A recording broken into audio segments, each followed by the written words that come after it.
दरार और आइए सुना जाए।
ऐसे गाने जब आप लोग सुनेंगे तभी तो गाना हिट होगा।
Are you okay?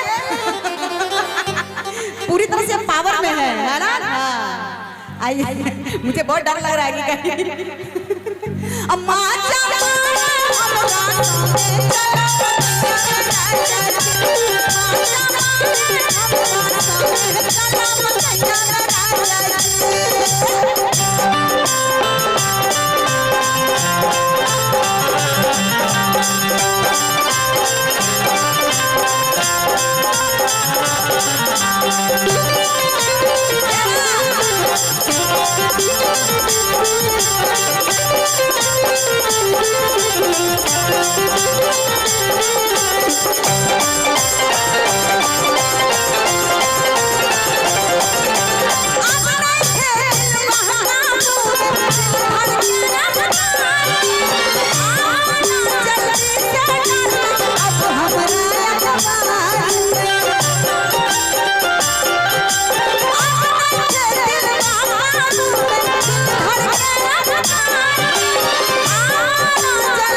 सर।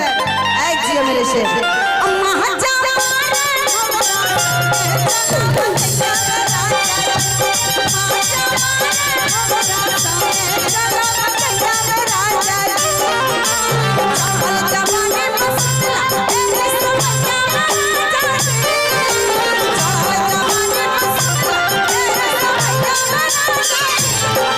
अच्छा लग रहा है। इसको उठा के फेंको क्या उधर?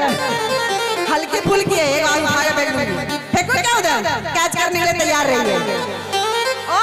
लगाइएगा। ये टिक्का बहुत फैशन में चला हुआ है और लड़की ट्रेंडिंग में नहीं आती है वायरल, ये टिक्का वायरल होता है। मैं भी सोच रही हूँ टिक्का लगाना शुरू करूँ। मैं भी वायरल हो जाऊंगी टिक्का में।